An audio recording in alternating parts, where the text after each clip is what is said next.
Hello family, welcome back to my channel. ಇವತ್ತಿನ special ಅವರೆಕಾಳು ಬದನೆಕಾಯಿ ಸಾರು. ಬನ್ನಿ ಹೇಗೆ ಮಾಡೋದು ಅಂತ ನೋಡೋಣ. ಅವರೆಕಾಳು ಬದನೆಕಾಯಿ ಸಾರಿಗೆ ಬೇಕಾಗಿರೋಂಥ ಇಂಗ್ರೀಡಿಯೆಂಟ್ಸ್ ನೋಡೋಣ. ಮೊದಲನೇದಾಗಿ ಕಾಯಿ, ಒಂದು ಈರುಳ್ಳಿ, ಒಂದು ಟೊಮ್ಯಾಟೊ, ಸ್ವಲ್ಪ ಕೊತ್ತಂಬರಿ ಸೊಪ್ಪು, ಸ್ವಲ್ಪ ಗಸಗಸೆ, 1 ಇಂಚಷ್ಟು ಶುಂಠಿ, ಒಂದು ಗಡ್ಡೆಯಷ್ಟು ಬೆಳ್ಳುಳ್ಳಿ, ಸ್ವಲ್ಪ ಚಕ್ಕೆ, ಸ್ವಲ್ಪ ಲವಂಗ, ಸ್ವಲ್ಪ ಕರಿಮೆಣಸು. ಇದಿಷ್ಟು ಬೇಕಾಗಿರೋಂಥ ಇಂಗ್ರೀಡಿಯೆಂಟ್ಸ್.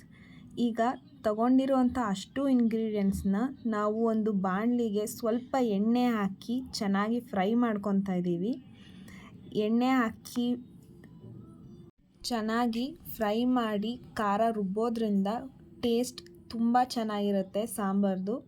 ಈಗ ಚೆನ್ನಾಗಿ ಫ್ರೈ ಮಾಡಾಗಿದೆ, ರುಬ್ಬಕ್ಕೆ ಹಾಕ್ಕೊತಾ ಇದ್ದೀವಿ. ಇಲ್ಲಿ ಎಲ್ಲ ಪದಾರ್ಥನೂ ಹಾಕ್ಕೊಂಡಿದ್ದೀವಿ. ಕಾಯಿ ಆಗಿರ್ಬೋದು, ಈರುಳ್ಳಿ, ಕೊತ್ತಂಬರಿ ಸೊಪ್ಪು, ಬೆಳ್ಳುಳ್ಳಿ, ಶುಂಠಿ, ಗಸಗಸೆ ಎಲ್ಲ ಪದಾರ್ಥನೂ ಹಾಕ್ಕೊಂಡಿದ್ದೀವಿ. ಹಾಕ್ಕೊಂಡು ರುಬ್ಕೊಬೇಕು.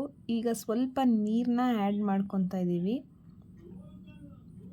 ರುಬ್ಬೋದಕ್ಕೆ ಎಷ್ಟು ನೀರು ಬೇಕೋ ಅಷ್ಟು ನೋಡಿಕೊಂಡು ನೀರನ್ನ ಆ್ಯಡ್ ಮಾಡಿಕೊಂಡು ರುಬ್ಕೊಳ್ಳಿ. ಒಟ್ಟಿನಲ್ಲಿ ತುಂಬ ಸ್ಮೂತ್ ಪೇಸ್ಟ್ ಆಗಿರಬೇಕು, ತರಿ ಇರಬಾರ್ದು. ನೋಡಿ ತೋರಿಸ್ತಾ ಇದ್ದೀವಿ, ಈ ಥರ ಸ್ಮೂತ್ ಪೇಸ್ಟಾಗಿ ರುಬ್ಕೋಬೇಕು. ಈಗ ಅವರೆಕಾಳನ್ನ ತೊಗೊತಾ ಇದ್ದೀವಿ. ಇನ್ನೊಂದು ಕಡೆ ಒಂದು ಬದನೆಕಾಯಿನ 4 ಭಾಗಗಳಾಗಿ ಕಟ್ ಮಾಡಿ ಅದಕ್ಕೆ ನೀರು, ಸ್ವಲ್ಪ ಉಪ್ಪು, ಸ್ವಲ್ಪ ಅರಿಶಿನ ಹಾಕ್ಕೊಂಡು ನೆನೆಸಿಟ್ಕೊಂಡಿದ್ದೀವಿ.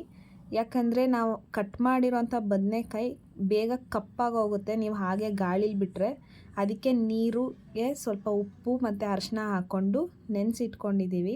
ಈಗ ಅದಕ್ಕೇ ಅವರೆಕಾಳು ಹಾಕ್ಕೊಂಡು ತೊಳಿತಾ ಇದ್ದೀವಿ. ಈ ರೀತಿ ಚೆನ್ನಾಗಿ ತರಕಾರಿಗಳನ್ನ ಫಸ್ಟು ಕ್ಲೀನ್ ಮಾಡ್ಕೊಳ್ಳಿ. ಇದಾದಮೇಲೆ ಒಂದು ಕುಕ್ಕರ್ಗೆ 2 ಚಮಚದಷ್ಟು ಎಣ್ಣೆನ ಹಾಕ್ಕೊಂಡಿದ್ದೀವಿ. ಎಣ್ಣೆ ಚೆನ್ನಾಗಿ ಕಾಯಬೇಕು.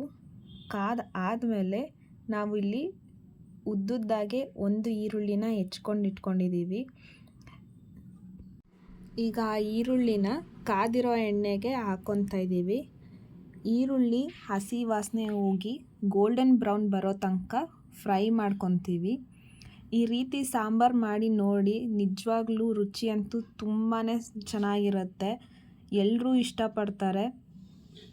ಮುದ್ದೆಗಂತೂ ಒಳ್ಳೆ ಕಾಂಬಿನೇಷನ್ ಅಂತಲೇ ಹೇಳ್ಬೋದು. ಮುದ್ದೆಗಾಗಲಿ ಅಥವಾ ಅನ್ನಕ್ಕಾಗಲಿ ತುಂಬಾ ಚೆನ್ನಾಗಿರುತ್ತೆ. ಅದು ನಾವು ಯಾವ ಪ್ರೋಸೆಸ್ಸಲ್ಲಿ ಮಾಡ್ತಾಯಿದ್ದೀವಿ, ನಾವು ಖಾರನ ಎಣ್ಣೆಲೆ ಹಾಕ್ಕೊಂಡು ಫ್ರೈ ಮಾಡಿ ಆಮೇಲೆ ರುಬ್ಕೊಳ್ಳೋಂಥದ್ದಾಗಿರ್ಬೋದು, ಅಥವಾ ಅವರೆಕಾಳು ಜೊತೆ ಬದನೆಕಾಯಿ ಹಾಕಿ ಅದೆಲ್ಲ ಉಪ್ಪಲ್ಲಿ ನೆನೆಸಿ ಮಾಡಿರೋಂಥದ್ದಾಗ್ಬೋದು. ಅದೇ ಪ್ರೋಸೆಸ್ಸಲ್ಲೇ ಮಾಡಿ ಸಾಂಬಾರು ತುಂಬ ಚೆನ್ನಾಗಿ ಬರುತ್ತೆ. ಈಗ ಈರುಳ್ಳಿ ಫ್ರೈ ಆದಮೇಲೆ ನಾವು ಬದನೆಕಾಯಿ ಮತ್ತು ನೆನೆಸಿಟ್ಕೊಂಡಿದ್ವಲ್ಲ ಅವರೆಕಾಳು, ಅದನ್ನು ಆ್ಯಡ್ ಮಾಡ್ಕೊತಾ ಇದ್ದೀವಿ. ಅದ್ರ ಜೊತೆಗೇ ಸ್ವಲ್ಪ 1/4 ಚಮಚದಿಂದ ಅರ್ಧ ಚಮಚದಷ್ಟು ಅರಿಶಿನ ಹಾಕ್ಕೊತಾ ಇದ್ದೀವಿ. ಈಗ ಚೆನ್ನಾಗಿ ಮಿಕ್ಸ್ ಮಾಡ್ತಾ ಇದ್ದೀವಿ. ಅರಿಶಿನದ ಜೊತೆನೇ ಎಲ್ಲನೂ ಹೊಂದ್ಕೊಳ್ಳೋ ರೀತಿಲಿ ಚೆನ್ನಾಗಿ ಮಿಕ್ಸ್ ಮಾಡಿ ಆದಮೇಲೆ ಸ್ವಲ್ಪ ನೀರನ್ನ ಆ್ಯಡ್ ಮಾಡ್ಕೊತಾ ಇದ್ದೀವಿ. ಸ್ವಲ್ಪ ಅನ್ನೋಕ್ಕಿಂತ ಸಾಂಬಾರಿಗೆ ಕನ್ಸಿಸ್ಟೆನ್ಸಿ ಎಷ್ಟು ಬೇಕೋ ಅಷ್ಟು ನೀರನ್ನ ಆ್ಯಡ್ ಮಾಡ್ತಿದ್ವಿ ಅಂತ ಹೇಳ್ಬೋದು. ನಿಮಗೆ ಸಾಂಬಾರು ಕನ್ಸಿಸ್ಟೆನ್ಸಿ ಎಷ್ಟು ಬೇಕೋ ಅಷ್ಟನ್ನು ನೋಡಿಕೊಂಡು ನೀವು ನೀರನ್ನ ಆ್ಯಡ್ ಮಾಡ್ಕೊಳ್ಳಿ. ನೀರು ಹಾಕಿದ್ಮೇಲೆ ಸ್ವಲ್ಪ ಕಲ್ಲುಪ್ಪನ್ನ ಬಳಸ್ತಾ ಇದ್ದೀವಿ. ಇದು ತರಕಾರಿಗಳಿಗೆ ಉಪ್ಪಿಡಿಲಿ ಅನ್ನೋ ಕಾರಣಕ್ಕೆ ನಾವು ಹಾಕಿರುವಂಥ ಬದನೆಕಾಯಿ ಆಗಿರ್ಬೋದು ಅಥವಾ ಅವರೆಕಾಳು ಆಗಿರ್ಬೋದು ಸ್ವಲ್ಪ ಉಪ್ಪಿಡಿಲಿ ಅಂತ. ಇಲ್ಲಾಂದರೆ ಸಾಂಬಾರು ರುಚಿಯಾಗಿದ್ರೂ ಕೆಲವೊಮ್ಮೆ ತರಕಾರಿಗಳು ಸಪ್ಪೆ ಇರುತ್ತೆ. ಅದಕ್ಕೆ ಬೇಯಿಸುವಾಗ ಸ್ವಲ್ಪ ಉಪ್ಪನ್ನ ಆ್ಯಡ್ ಮಾಡಿಕೊಂಡು ಬೇಯಿಸ್ಕೊತಾ ಇದ್ದೀವಿ. ಇವಾಗ ಕುದಿಬೇಕು. ಇದು ನಾವು ಹಾಕಿರುವಂಥ ನೀರಲ್ಲಾಗಲಿ ಉಪ್ಪು ಅರಿಶಿನದಲ್ಲೇ ಸ್ವಲ್ಪ ಕುದಿಬೇಕು. ಈ ರೀತಿ ಸಾಂಬಾರನ್ನ ಒಂದ್ಸಲಿ ಟ್ರೈ ಮಾಡಿ, ನಿಜವಾಗ್ಲೂ ತುಂಬಾ ರುಚಿಯಾಗಿರುತ್ತೆ. ನಮ್ಮ ಮನೇಲಂತೂ ಎಲ್ರಿಗೂ ಇಷ್ಟ ಆಗುವಂಥ ಒಂದು ಕಾಮನ್ ಸಾಂಬಾರು ಅಂತಲೇ ಹೇಳ್ಬೋದು. ನೀವು ಒಂದ್ಸಲಿ ಟ್ರೈ ಮಾಡಿ ನೋಡಿ. ಇವಾಗ ಚೆನ್ನಾಗೇ ಕುದೀತಾ ಇದೆ. ಈ ರೀತಿ ಕುದ್ದಾದ್ಮೇಲೆ ನಾವು ಫ್ರೈ ಮಾಡಿ ಇಟ್ಕೊಂಡಿದ್ವಲ್ಲ, ರುಬ್ಬಿಟ್ಕೊಂಡಿರುವಂಥ ಖಾರನ ಆ್ಯಡ್ ಮಾಡ್ಕೊತಾ ಇದ್ದೀವಿ. ಅದು ಚೆನ್ನಾಗಿ ಮಿಕ್ಸ್ ಆಗಬೇಕು. ಆ ರೀತಿ ಆ್ಯಡ್ ಮಾಡಿಕೊಂಡು ಸ್ವಲ್ಪ ನೀರನ್ನ ನೋಡಿ ಆ್ಯಡ್ ಮಾಡ್ಕೊಳ್ಳಿ. ಇವಾಗ ನಿಮ್ಗೆ ಎಷ್ಟು ಬೇಕು ಸಾಂಬಾರು ಕನ್ಸಿಸ್ಟೆನ್ಸಿ, ಈಗ ನೀರನ್ನ ನೋಡಿ ಆ್ಯಡ್ ಮಾಡ್ಕೊಬೋದು. ಜೊತೆಗೆ ಇಲ್ಲಿ 2 ಚಮಚದಷ್ಟು ಅಚ್ಕಾರದ ಪುಡಿನ ಆ್ಯಡ್ ಮಾಡ್ಕೊಂಡಿದ್ದೀವಿ. 1 ಚಮಚದಷ್ಟು ಧನಿಯಾ ಪೌಡರ್ನ ಆ್ಯಡ್ ಮಾಡಿದ್ದೀವಿ. 1/4 ಚಮಚದಷ್ಟು ಗರಂ ಮಸಾಲೆನ ಆ್ಯಡ್ ಮಾಡ್ಕೊತಾ ಇದ್ದೀವಿ.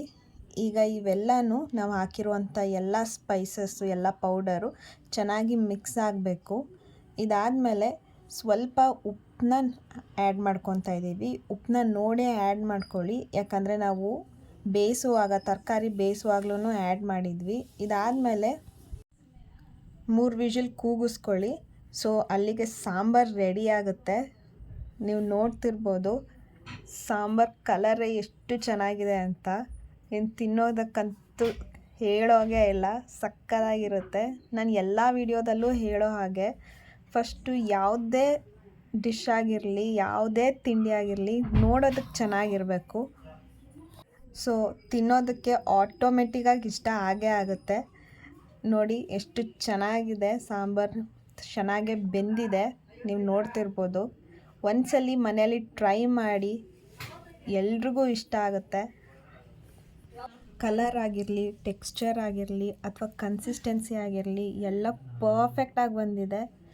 ನೀವು ಒಂದ್ಸಲಿ ಟ್ರೈ ಮಾಡಿ ನೋಡಿ, ಹೇಗಿತ್ತು ಅಂತ ಕಮೆಂಟ್ ಮಾಡಿ. ವಿಡಿಯೋ ನೋಡಿದ್ದಕ್ಕೆ ಥ್ಯಾಂಕ್ ಯು ಸೋ ಮಚ್.